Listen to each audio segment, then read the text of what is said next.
my pleasure to welcome to the podium our member, Scott Vokey, who will introduce today's main speaker. Scott? And Dan is going to talk to us today about releasing our potential. Dan Fulton.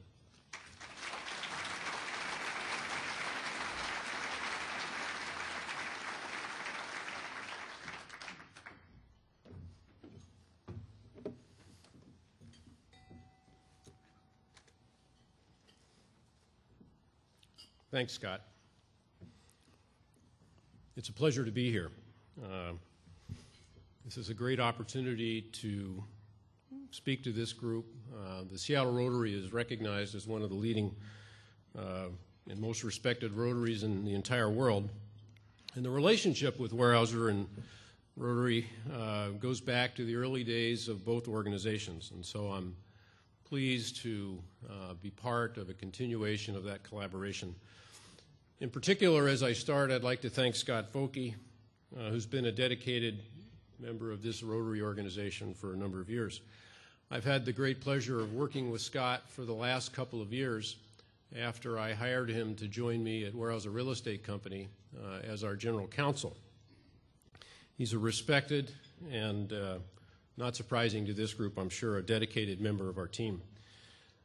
Scott's been involved for quite some time in identifying speakers to address this organization. He's been suggesting to me for at least a year that I come and talk to the group, and so I consider this a bit of a take your boss to lunch day, and appreciate the opportunity to address the group that's dedicated to so much service in the community. And as I start today, I also wanted to take a minute to recognize one of the guests in the audience, and it's my prior boss, and it's Jack Creighton. Jack is prior CEO of Weyerhaeuser Company, and it's a real pleasure for me to see him sitting in the audience today. I'm sure I'll get a performance review after the event.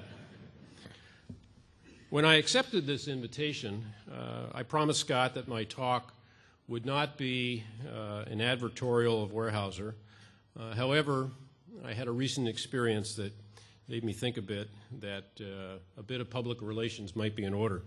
In the course of a conversation this summer at a new dentist that I visited with a young professional woman in her early 20s who grew up in Seattle, and in the process of getting to know her a bit, I found out that she had never heard of Weyerhaeuser Company, didn't know who we are, and as a 33-year employee of the company, I thought I had a little bit of makeup work to do here today. So I'm going to take a little bit of time and talk a bit about Weyerhaeuser. Because we're headquartered in Federal Way rather than downtown Seattle, and because some of you, especially younger members of the audience, don't go into a store specifically looking for a Weyerhaeuser product, many are surprised to find that, in fact, we are a Fortune 150 company, and that based upon revenues, we rank right behind Costco and Microsoft among leading companies that are headquartered in Washington. And our sales, in fact, do put us ahead of Amazon, Starbucks, and Nordstrom's, which are the big brand names that we all relate to when we think about Seattle. And as longtime local companies, Washington Mutual and Safeco have been sold to other firms over the past 6 months. Speculation about Weyerhaeuser's future has been raised in the local press in the aftermath of some recent business divestitures and job cutbacks that we've announced at our company. Yes, we do have a smaller footprint than we did a couple of years ago, and we've undergone some strategic changes to our portfolio, but let me assure you, we're hardly going away. Today, we're the largest integrated forest products company in North America. The foundation of our business is our timberlands, with 6.4 million acres owned and leased in the United States, leases of another 15 million acres in Canada, 375,000 acres in Uruguay, and a small but growing presence in China. We're generally considered to be the world leader in the ownership and management of timberlands. Our timberland strategy begins with the way we manage these lands, whether it's through the application of innovative silviculture practices, utilizing low-cost, high-value harvesting, or making timely adjustments to our land portfolio, we seek to maximize the return on our timberland investment on a long-term and, importantly, a sustainable basis. We then add value from the products that we make from those trees. We're one of the largest manufacturers of wood products in North America, products such as lumber, panels, and engineered wood for both new home construction and remodeling. We use our extensive research and development and manufacturing capabilities to make high-value pulp products for use in absorbents and premium towels and tissues with industry-leading customers such as Procter & Gamble and Kimberly-Clark. And we're the nation's 17th largest home building operation, with 6 home building related businesses operating as distinct local brands in high growth markets across the United States. And as Scott mentioned, in the Puget Sound region, you know this through our local company, Quadrant Homes. Though smaller today than we were 2 years ago, we're still big from the standpoint of employment, with more than 21,000 employees in North America. Nearly 5,500 of those people work right here in Washington, but they do more than just work here. Like Rotarians, our employees are committed to serving their communities. Our employees call our company's community volunteer program Making Waves, like your own service above self. Our program speaks to the core values of the people of our company. Dollars from our Weyerhaeuser Foundation have much greater impact when coupled with the time and talent of Weyerhaeuser volunteers.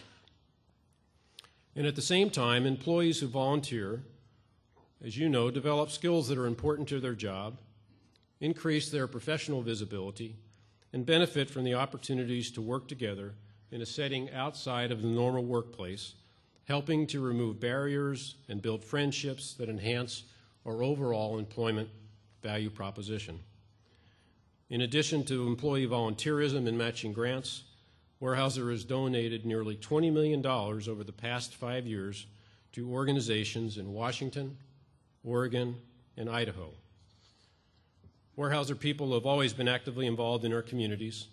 It keeps our employees engaged, energized, and connected. I think you can relate. It's the reason why many of you are here today. So now let's shift gears a bit. When Scott signed me up for this luncheon earlier this year, I planned to talk about the housing market and its impact on Weyerhaeuser. Instead, inspired in part by the recent presidential election, I've decided to take a step back and offer some perspective on the need for leadership moving forward. I'll offer some perspective on how each of us can make a difference as business leaders, as community leaders, and as members of Rotaries and as individuals. My theme is anticipate, change, and adapt. Adapt in order to release our potential. To do so, we must understand that the answer to any question is not an either or proposition. Instead, the answer usually lies somewhere in between, a position that's reached by accepting some of what the other side says, while staying true to our important core values.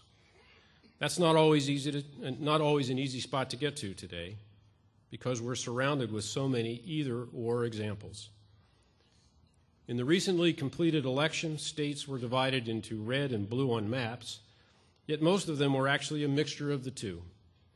In our legal system, there's a plaintiff and a defendant. One must win, one must lose. We see it in journalism's notion of balance, where there are only two sides to every story, or we see it in my industry, where the question is whether you use a tree or save a tree. I suppose in many ways this has always been our fate. Anthropologists and sociologists suspect that the human brain is wired for dividing the world into oversimplified halves for survival in a non-civilized world. Fight or flight, sleep or wake, eat or wait. We have examples of great things that can happen when conflicts are resolved after heated debate and compromises are reached. Just think of the American Revolution. Adams, Hamilton, Franklin, Jefferson, and Washington. All great minds, but also minds that came into conflict. Luckily for us, they were also minds wise enough to know that give and take was important to achieve a higher purpose. And as a result, they effectively channeled their differences into bold ideas like the Declaration of Independence and the Constitution. Later, in a critical chapter of our country's history, Abraham Lincoln welcomed political rivals into his cabinet. Lincoln's leadership effectively marshaled their sometimes bitter differences into a team that worked cohesively for the benefit of the nation during a time of great national crisis. The book Team of Rivals by Doris Kearns Goodwin offers insight into Lincoln's leadership style. And just in the last week, we've heard President-elect Obama make numerous references to Lincoln and his team of rivals as he begins to form his cabinet, which may include Hillary Clinton, as well as at least one Republican. It's a style that I think we all can learn from. To do so, we must move past the pre-wired polar opposites to seek out third and fourth alternatives. Often, such solutions come from a team of rivals. We can move past the entrenched camps to create new ideas and new approaches. Innovation starts with an ability to see the possibilities. It's up to us as leaders to bring polar opposites together, to face a challenge rather than face off against our challengers, to define alternatives rather than define only an A and a B choice, and to spark ideas rather than spark a fight. It means setting the right expectations and then empowering our teams to find solutions. Let me give you a brief Weyerhaeuser example. The wood and the forest products industry presents many hazards that contribute to potentially dangerous work environment. Big trees, big saws, big trucks, and more. At our safety programs core, we call on employees to have what we call the courage to intervene. We empower every employee to think and act on their own behalf and on behalf of others. This has led to creative solutions and dynamic problem solving in ways unimagined and impossible to prescribe through rules alone. And today our safety record is one of the best in the industry. It's that spirit that drives the recent changes at Weyerhaeuser. As I said earlier, we've become a smaller and a more focused company. We've shed businesses in paper and packaging that are capital intensive and whose long-term potential we felt were limited compared to those that we've retained. Timberlands are our core. The segments that we currently operate in wood products, home building, and cellulose fibers support that core and give us the opportunity to grow when the time is right. And for us to truly deliver on our potential, we need to help the public see beyond the idea that the easiest answer to saving the environment is to save a tree. Many of you have probably seen companies that use tree-saving metrics in their sustainability measures. At Weyerhaeuser, we know we can't save individuals. They're not immortal. They will rot and die, or die and rot. Either way, they decompose, returning nutrients and their stored carbon to the earth and to the atmosphere. The answer really lies in a third choice, which involves using trees to save a forest. We can't save a tree, but we can save a forest, and a forest can last forever. Now, a forest can be saved in two ways. It can be set aside from commercial use, foregoing economic value, but serving other purposes, such as recreation or refuge or watershed. The public may choose forest use for public lands and will pay for its care through taxation. But 57% of our U.S. forest land is owned privately. And there's a way to save private forest land too. It's to ensure that the trees have economic value. And if the trees have economic value, the landowner will retain the land for growing trees. Land and water will be protected and new trees planted after harvest to begin the cycle again. If people don't use forest products, timberland values are diminished. If the highest and best use is not tree growing, the land will be developed for other purposes. The forest is not threatened by cutting down a tree. It's threatened by lost value in the marketplace. And therefore, to save a forest, one must grow, cut, use, and regrow the trees. Through this cycle of growth and renewal, we remove carbon dioxide from the atmosphere, save energy, and improve the well-being of people and the planet. Managed forests themselves store a pool of carbon. They preserve habitat and shelter a diversity of plant and animal species. In the United States alone, this carbon pool is growing at the rate of 200 million metric tons of carbon per year, offsetting over 10% of U.S. greenhouse gas emissions, a fact that's rarely discussed in the global warming debate. Home building, remodeling, and home improvements are collectively the largest single use of lumber and wood products, accounting for about 2/3 of domestic wood product consumption. Lumber is the right green choice for the sustainably seeking customer. Approximately 45% of the carbon from a forest remains stored after a tree is manufactured into products, and about 10% of that is stored for more than 100 years, which is the emerging standard for tradable carbon credits. We estimate that the products our company made in 2007 will keep 11.2 million metric tons of carbon dioxide out of the atmosphere for the next 100 years. That's the approximate equivalent of eliminating 2 million cars from the road a year. This base of trees, businesses, and sound environmental footprint forms a solid foundation. The Weyerhaeuser team is focused on moving forward and building on it. Now, I'm sure you've seen and read some of the changes that we've undergone as we build our future. Some have even speculated on additional changes we may undergo. As we've demonstrated over our 108-year history, we're not afraid of change, and we've embraced it whenever it made us a stronger company. To be open to changes, we've needed to remain open to all possibilities and to be flexible. And today we retain that mindset. To us, thinking of the third and fourth alternative leads to sustainability. It's a word often used in business today, and each one of us here in this room might benefit from Weyerhaeuser's broad view of sustainability. It's about moving forward despite obstacles. It means weighing short-term decisions with their long-term consequences.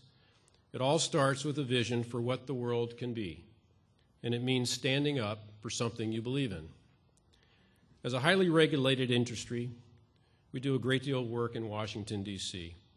And one of the great axioms in Washington is that to succeed, you need to be for an issue rather than against. We offer much to be for in modern forestry: sustainable forest management, carbon neutrality, and biodiversity preservation. We're working to release the tremendous potential of trees to solve important problems for people and the planet. We're committed to sustainability in all of our interactions with nature, and we're using human ingenuity to drive our efforts. We're also working continuously to evolve our practices. Many of you have probably seen the newspaper accounts of the flooding last year in the Chehalis Valley. Many blamed Weyerhaeuser harvest practices as a contributing factor, and we could have not predicted the impact of a once-in-500-year storm on the communities in which we operate. What's important is that we're sitting down with our critics. We're listening. We're working with the state and those local communities, and our scientists are learning from the unprecedented experience and adjusting our practices accordingly. It's in our best interest to manage this resource in a sustainable fashion for the long term. Our focus is for the next 100 years, not just for today. Alan Kay, who helped invent the laptop computer, says that the best way to predict the future is to invent it.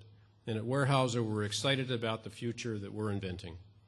We envision a world where biochemicals from the trees replace many of the petroleum-based compounds in use today, where carbon fibers made from the lignin in trees are used to build parts for cars, where fuel from the complex chemical properties in trees powers those cars, where textiles made with fibers from trees clothe us, and where wood from trees continue to shelter us.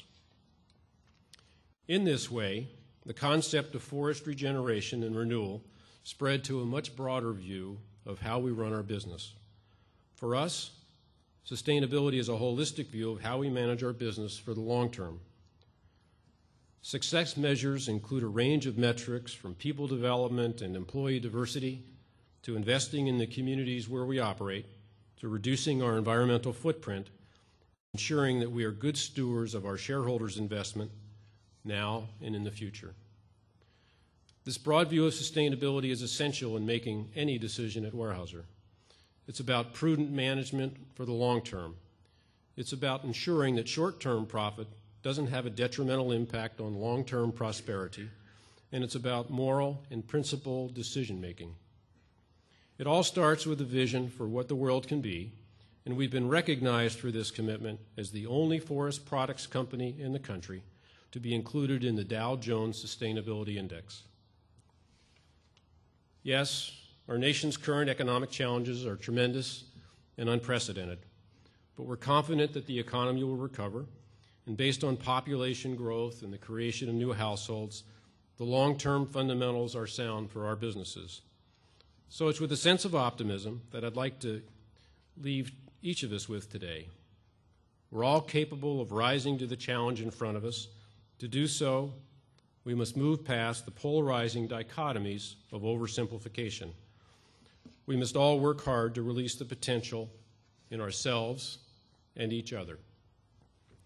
And whether business leaders, community leaders, or political leaders, in today's economy, we all need to come together to work constructively to uncover new truths and create new beginnings. Human ingenuity and innovation must lead the way.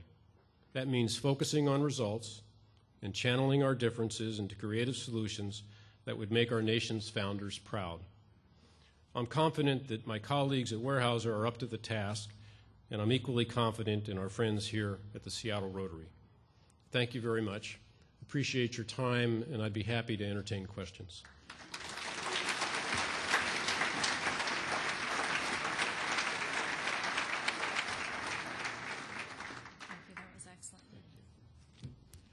We have Mark and Nancy headed for the microphone, so if you have any question, could you please get the attention?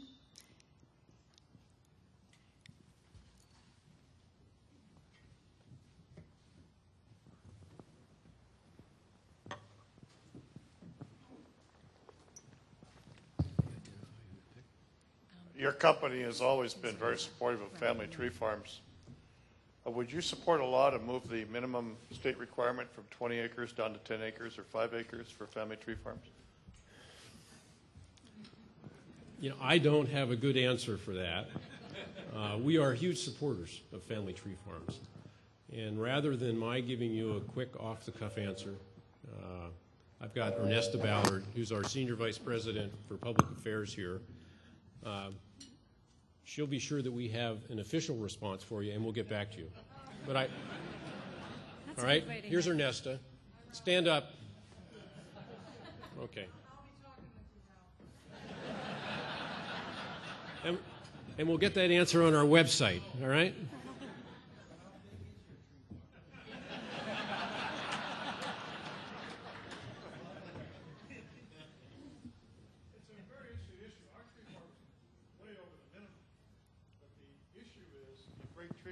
Down to 5 or 10 acres to create more open space, and of course, and more forest in the communities. On the other hand, the school districts are very much opposed to it because they lose the tax base from making those farms into suburbia. So it's an innocent question, but I think it'd be a fascinating issue in the legislature. Yeah. Okay. You heard Ralph say it was an innocent question. A lot has been made recently about corn ethanol creating a lot of disruptions in the agricultural markets and competing for food, so energy is competing for food. I wondered if the same kind of thing is going to happen with the potential re-emergence of wood burning as a fuel source, and whether what your strategy is about that. Well, the question there's two questions. There's one about ethanol, and then there's a question about wood burning. And really, they're two separate subjects. There is an increased amount of activity in the burning of wood, in some cases for residential purposes or commercial purposes, for heat and for power generation. There's actually more of that in Europe today. We're actually, the industry, we don't do it, but a number in the industry manufacture wood pellets and ship them to Europe, and in Europe there's a fair amount of substitution going on. I want to come back to the corn question because one of our initiatives today is the development of cellulosic ethanol, which would be what would be called second generation. So we've gone beyond corn. I think corn, quite frankly, has already proved to be problematic in a lot of areas, but there's a lot of excitement about cellulosic ethanol, a lot lower level of energy used to produce it, and we're fortunate that we formed a joint venture with Chevron. It's called Catchlight Energy, and the purpose of that joint venture is to develop a sustainable source of liquid transportation fuel that would run from the growing of biomass, likely from our timberlands in the south, through a refining process and ultimately find its way to the pump. And we're still in the early stages of that joint venture, but there's a lot of excitement, and we're teamed up with the right partner, and I think they teamed up with the right partner also. Yes.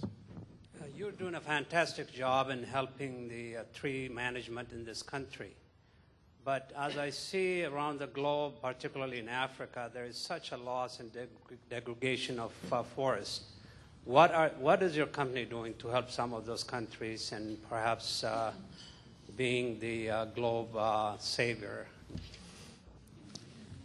Well, we've studied a lot around the world. We've had experience in the past. At one time we were active in Indonesia. We had a significant presence in Australia and New Zealand, so there's been a lot of focus on the southern hemisphere. We're active today, as I mentioned, in Uruguay, a little bit in Brazil, and a small position in a joint venture in China that holds a lot of promise. We have looked at a very early stage at Africa. There's already some activity in countries like Mozambique, where there's growth potential, and I think over the next 10 to 20 years, you'll see a significant increase in activity because there's a growing interest in the development of timberlands worldwide. There are significant concerns in all of the debates about climate change, about deforestation. What we're doing in Uruguay is actually afforestation, so we're purchasing grazing land and converting it into timberland, and I think opportunities exist in Africa and throughout the southern hemisphere. The challenges will be working with the local governments. There's always issues around land use and land ownership, but I would expect that you'd see an increase in activity over the next 20 years. Dan, over here. To what extent are the federal tax laws that are causing your company great pain a driver or not in the reshaping of Weyerhaeuser? Well, tax laws are an issue. We've been in the news quite a bit over the last couple of years, regarding our tax position. We are somewhat unique. I talk about the fact that we're the largest integrated forest products company in North America, and quite frankly, we're one of the few remaining integrated forest products companies. What has happened is historic integrated companies have either sold their timberlands or sold their manufacturing assets. As you know, we've sold some of our manufacturing assets, but we've also consciously retained some. Timberland ownership has shifted significantly over the last 10 years, and it now is largely in the hands of tax-advantaged owners, both pension funds and endowment funds that are managed by asset managers, as well as there are 3 real estate investment trusts that are publicly traded, the largest of which is located here. That's Plum Creek. Significant tax differences in the ownership and the management of timber based upon those ownership structures. We've been actively attempting to even the playing field. We think there's a lot of advantages, especially in thinking about a longer-term sustainable model in operating the way we have operated historically. We had a major breakthrough this year where we achieved a reduction in the tax rate for capital gains on timber harvest. That was with some great support from local congressional representatives in this state, as well as around the country in areas where we operate. The tax change that was made early this year in May was only made for 1 year, and so we are already trying to gain an extension of that, and we've been fairly public about the fact that we are continuing to evaluate whether or not it would make sense for us at some point in time to elect to be taxed as a real estate investment trust, but we have not made that decision.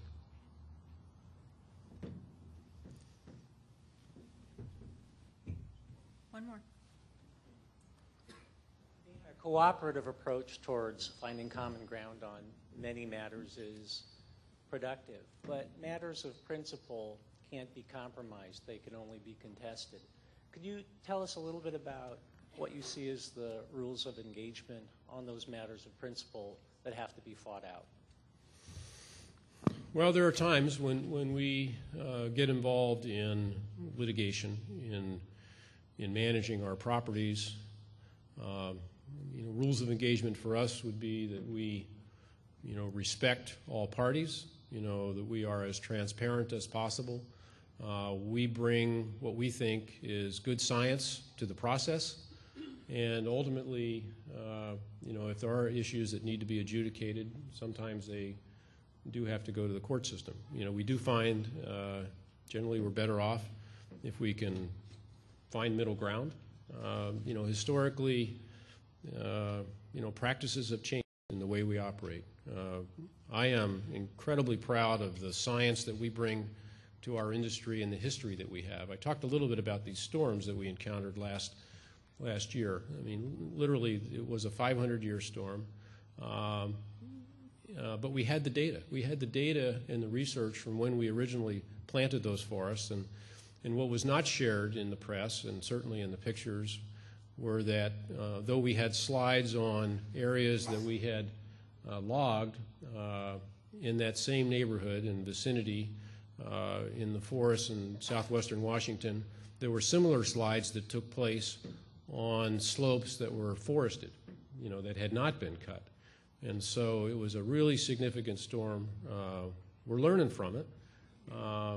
But I think going back to your question, the rules of engagement for me would be, honesty, respect, and bringing good science to the dialogue. And then ultimately there are public policy issues that need to be settled by perhaps the legislature. Well, thanks for your question. Thank you.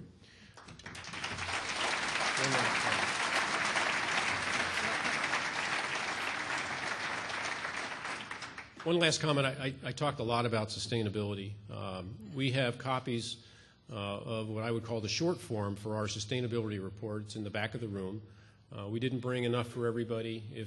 If you would like one and aren't able to receive one, you can drop me a line, or you can go to our website, because this is all on our website. We've got a terrific website on sustainability, and we appreciate any comments and suggestions that you might have. And I thank you very much for your attention.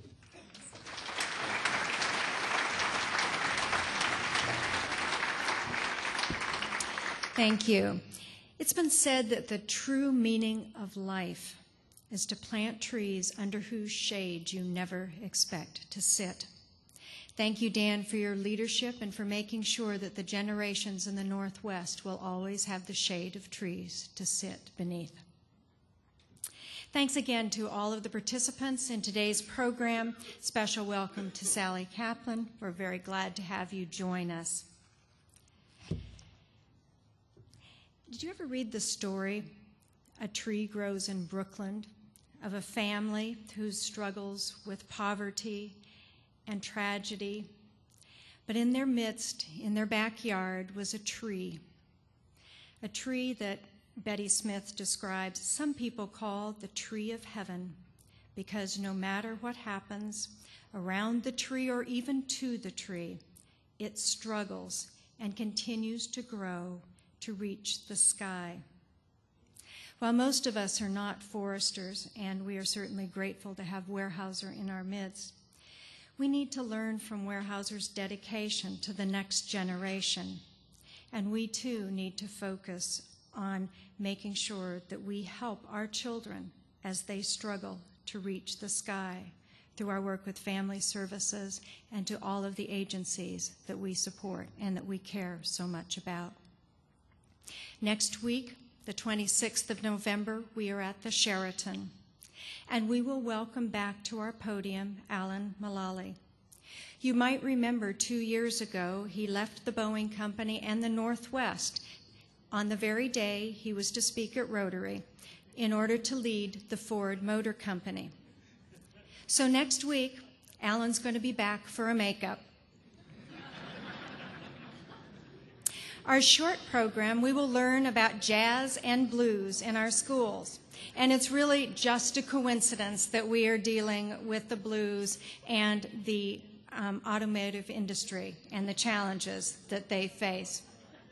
So be sure to join us next week. It looks like it's going to be an interesting program. We are adjourned.